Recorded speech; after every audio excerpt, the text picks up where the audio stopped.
Përshëndetje të nderuar miqtë e mi, përshëndetje të dashur ndjekës, ja ku po takohemi sërish së bashku në kanalin Monitor TV për të ndarë me ju.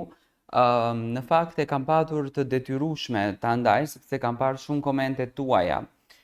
Kam lexuar shumë komente përse produksioni neglizhon kaq shumë dëshirën e Gjestit për të takuar familjen e tij. Ju e keni parë, jeni dëshmitar vetë të ngjarjes dhe situatës. Gjesti ditëve të fundit ka qenë shumë i mërzitur, ka qenë shumë i trishtuar, ka qenë shumë i tensionuar, që nëpërmjet bisedave që ka bërë me hënën apo nëpërmjet bisedave që ka bërë me diellin, ai është munduar që të përçojë mesazhe tek familja e tij për t'i thënë që unë jam mirë, jam i fortë dhe kemi dëgjuar disa fraza që këtë gjën e madhe unë po e bëj vetëm për ju. Klan Kosova dhe Prive kishte vizituar fshatin ku familja e Gjestit jetojnë. Nuk pam ndonjë familjar i Gjestit i cili kishte pranuar që të fletë për Gjestin, ndoshta nuk e ndjejnë të arsyeshme që të flasin, por nga jeta e tij që mësuam, Gjesti ishte rritur dhe kishte përjetuar një varfëri shumë të madhe, varfëri e cila nuk ja kishte mundësuar edhe shkollimin më tej Gjestit. Gjesti me mishe me shpirt, babai i tij në fakt, dhe nëna e tij me aq mundësi sa kishin patur të një jetës në fshat, ishin munduar që me aq lek sa kanë bërë të rrisin fëmijë të ndershëm, fëmijë të devotshëm dhe të paktën t'ju aplotsojnë ato pak kushte. Gjesti sakrifikoi gjithçka. Arritëm të kuptojmë që në hyrje në Big Brother të Kosovës Gjesti nuk ka pas takim me familjen e tij, ka pat vetëm një video mesazh ku prindërit ja patën dërguar Gjestit në atë kohë, por nuk kishte një takim. Dhe tashmë po bëhen 6 muaj që Gjesti po lufton brenda kësaj shtëpie për një qëllim të vetëm. Duhet gjithmonë njëri të sakrifikoj patjetër për të qenë të gjithë të lumtur. Do me thënë është ajo shqiponja që duhet patjetër të vej duart mbi familjen që ta ngre të gjithë familjen në këmbë. Dhe Gjesti këtë gjë bëri.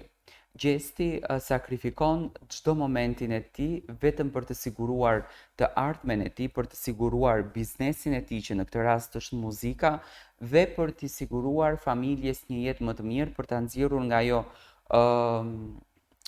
vorgulla e vuajtjes, e trishtimit, e mendimit se si do të zgjohemi nesër, çfarë do të kemi nesër për të ngrënë për të pirë, do të thënë gjëra të këtilla. Tani, pyetja më e madhe e të gjithë ndjekësive, por edhe fansave që mua më bëhet nëpër komente është kjo. Përse produksioni e neglizhon takimin e Gjestit me familjarët e tij? Përse produksioni nuk po realizon këtë takimin? Çfarë po fshihet në këtë mes? Pse ndodhen kjo gjëja? Unë jam munduar të përmbledh një material mbi të cilin dua ta ndaj me ju dhe më pas do ta komentojmë këtë materialin. Pyetja është kjo, është produksioni duke manipuluar Gjestin? Misteri i takimit me prindërit. Do të thënë kjo është pyetja më e madhe që ne mundohemi të zbulojmë. Pasi që ju e keni dëgjuar, në disa ditë Gjesti ka qenë shumë i mërzitur, ka qenë shumë i lënduar, ka qenë shumë i trishtuar në dhomën e rrëfimit, në dhomën e living, në dhomën e ndenjes, në verandë, do me thënë që ka dhënë disa mesazhe që dua të takoj familjen time, më ka marrë malli, janë në pyetje 6 muaj dhe është më se normale dhe ne prisnim në fakt që të shtunën të futej një nga familjarët e Gjestit për ta mbështetur, për t'i dhënë kurajo, për t'i dhënë dashurinë, për t'ia hequr çikat mallin, por siç duket, produksioni nuk e realizon këtë gjë. Përse nuk e realizon produksioni këtë gjë? Një pyetje ka filluar të qarkulloj fuqishëm në rrjetet sociale dhe mes ndjekësive të zjarrt të Big Brother VIP Albania. Pse ende nuk është i mundësuar Gjestit një takim me prindërit e tij? Teksa banorët e tjerë kanë përjetuar emocione të forta nga vizitat e të afërme, Gjesti mbetet i vetmi që ende nuk ka pasur këtë mundësi. Kjo ka ngritur dyshime dhe teori të ndryshme mbi qëllimet e produksionit dhe mënyrën se si po ndërtohet rrëfimi i tij brenda shtëpisë. A është ky një dënim i heshtur apo një surprizë e madhe? Kjo është një pyetje që po bëhet shumë nga fansat. Tani, unë mendoj që jam munduar që t'jap një përgjigje për këtë gjë. Disa besojnë se produksioni është duke vonuar me qëllim këtë moment për ta sjellë si një surprizë të madhe në prajmin e së martës ose së shtunës, duke krijuar një efekt dramatik dhe emocional të fortë për audiencën. Por ka edhe nga ata që e shohin këtë situatë si një lloj ndëshkimi të heshtur ndaj gjestit për debatet e tij të fundit brenda shtëpisë, sidomos me disa prej banorëve dhe qëndrimet e tij të drejtë për drejta. A është gjesti i lodhur edhe i lënduar? Për gjatë ditëve të fundit është vënë re një lodhje dukshme te ai. Në bisedat me banorët e tjerë, ai është shprehur se ka nevojë për një shenjë mbështetje nga jashtë, diçka që do t'i jepte forcë për të vazhduar lojën më tej. Nëse nuk e meritoj një takim me prindërit e mi, atëherë kush e meriton? Mbetet pikpyetje. Është një nga frazat që ai ka thënë me zë të ulët, por që ka shpërthyer si një bombë emocionale mes fansave të tij. Tani, a është produksioni manipulim apo e ka një strategji? Nuk është era e parë që ndjekësit e Big Brother VIP Albania vënë në dyshim lëvizjet e produksionit. Edhe në edicionet e mëparshme janë parë raste ku disa banor kanë pasur favor të dukshëm në krahasim me të tjerët. Mos lejimi i takimit të gjestit me familjen e tij po përjetohet nga publiku si një pabarazi e dukshme, duke ndezur debatet mbi ndikimin e produksionit në rrjedhën e lojës. A do të vi kjo surprizë të martën ose të shtunën, apo gjesti do të mbetet i zhgënjur? Kjo është pyetja që të gjithë po presin me ankth të marrin përgjigjen. Tani, unë dua të ndaloj pak te kjo gjëja. Ne të gjithë mundohemi që t'ja vëmë fajin produksionit, që produksioni nuk toleron takimin me gjestit dhe familjarëve të tij. Por unë mendoj që kjo gjëja mund të jetë edhe më ndryshe. Ndoshta babai edhe nëna e gjestit, duke u bazuar dhe në Big Brother VIP Kosovën, që ka ndenjur shumë të heshtur në raport me ngjarjen, me situatat, duke parë që prindërit e banorëve të tjerë kanë qenë shumë të përfshirë, ndërsa këto kanë vendosur që të rinë të heshtur dhe nuk duan që të bëhen publik, dhe me patjetër që një televizion dhe një media duhet të respektojë etikën e tyre dhe duhet të respektojë përzgjedhjen e tyre. Ato janë në pikpyetje se do ta bëjmë këtë gjë apo jo. Zonja Anxhelin, të cilën e përshëndes nga zemra, e ka patur po të njëjtin këtë lloj ankthi brenda vetes që unë nuk dua të dalë të bëhem publik. Por në momentin që ajo pa se shqiptarët kanë një lloj dashurie të mahnitshme, një dashuri të pashmangshme për Luizin, ajo e quajti të arsyeshme brenda vetes së saj që duheshte të del edhe të bën një lloj falënderimi kundërdrejt të gjithë atyre që duartrokitën të birin dhe e deshën aq shumë. Ju e dini se çfarë impakti ka patur Luizi, ka patur impakt botror.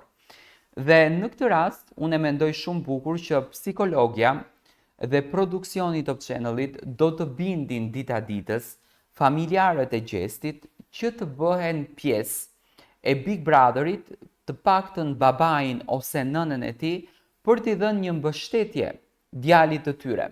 Tani motra dhe vëllau erdhën, ishin pjesë e spektaklit. Blerina ishte pak më e çiltërt, sepse ka qenë më e zëshme në mbështetje të gjestit, ka qenë më popullore në këtë rast, ndërsa vllau ishte edhe më i vogël edhe e përjetonte më shumë atë magjin që në fakt Top Channeli kishte dhënë skenës jashtë, sepse Top Channeli është fantastik dhe dihet të hipnotizon me këto gjëra, dhe se sa momentit në të cilin domethënë është një lloj emocioni që nuk përshkruhet me fjalë. Dhe ne nuk mundemi gjithmonë ta vëmë produksionin përpara një gjykimi se produksioni nuk dëshiron ta bën. Unë jam shumë i bindur që produksioni dëshiron më shumë ta bën këtë gjën, sepse nëse publiku dëshiron ta shikon një herë, produksioni do ta sjellën 10 herë para publikut këtë moment, sepse kanë interesin e tyre, kanë dhe shikueshmërinë, tërheqin edhe audiencën, tërheqin edhe komentet, tërheqin dhe besimin e publikut, do me thënë është një zinxhir i gjatë që lidhet në këtë rrugtim. Por unë jam shumë i bindur që ndikimi i një mentalitetit, mos dalja asnjëherë në ekran, të mos qenurit fytyrë publike, ndikon shumë në përzgjedhjen e familjarëve që ato me pa dëshirën e tyre bëhen pjesë e një reality show kaq gjigante dhe kaq të shikuar. Mesazhi që unë do të çoja në këtë rast është ky që gjesti përkrahje mund të ketë nga motra dhe nga vllau, gjesti përkrahje mund të ketë nga shoqëria, gjesti përkrahje mund të ketë nga njerëzit e cilët ai ka bashkëpunuar. Por ajo që e cila do të qetësonte shpirtin e gjestit në këtë pikë të lojës dhe do t'i rjepte forcë përsëri dhe do t'i jepte energji të madhe dhe do t'a shndronte shpirtin e tij në një magji të mrekullueshme, është takimi me nënën e tij. Vetëm përqafimi i nënës dhe vetëm mbështetja e nënës dhe vetëm shikimi i nënës në sy është mesazhi më i bukur që gjesti mund ta merrte dhe që mund të lundronte në këtë rrugtimin fantastik në shtëpinë e Big Brotherit. Dhe për këtë unë jam shumë i bindur, andaj çoj një apel tek prindërit e gjestit që le të bëjnë zemrën gur, të bëhen të fortë për të birin e tyre dhe le të dalin për të gjithë shqiptarët duke e parë këtë fotografinë fantastike të një familjes shumë të lumtur, të një familjes shumë të gëzuar për suksesin e djalit të tyre. Këtë sukses që ka arritur gjesti, ëndërrojnë të gjithë të arrin, çdo artist i cili shkon në hapat e artit, këtë qëllim ka në jetën e tij, të arrijë suksesin maramëndës, njerëzit harxojnë shumë nga koha e tyre, njerëzit japin shumë lek nga xhepi i tyre, njerëzit investojnë shumë nga pjesa e tyre për të qenë të suksesshëm dhe për të qenë të dëgjueshëm dhe për të qenë të diskutuar dhe për të patur një famë të madhe. Dhe gjesti arriti këtë gjë, andaj prindërit e tij do duhet të ndjehen shumë të lumtur, do duhet të ndjehen shumë të nderuar dhe shumë të privilegjuar që shqiptarët duartrokiten dhe mbështeten gjestin kaq shumë. Dhe unë e di që kjo videoja do të bëhet shumë virale, ju do duhet ta shpërndani këtë videon që të shkon deri në vesh të prindërve të gjestit, që ato të bëjnë zemrën plot, të futen në Big Brother, të përqafojnë të birin, të japin atë mbështetjen dhe ne të shohim këtë fotografinë kaq të bukur. Unë nuk dua që kjo surpriza të vonon më shumë se të martën edhe të shtunën, sepse do të ishte një moment të tejet i ëmbël për banorin brenda. Por në këtë rast për produksioni, gjesti nuk ka hyrë në burg, do me thënë mos i gjikojmë gjërat kështu. Gjesti është në një shtëpi në Big Brother që po shijon momente shumë të bukura. Andaj le të japim emocione fantastike. Ne do të takohemi sërish së bashku, vazhdoni të na ndiqni me subscribe në kanalin Monitor TV.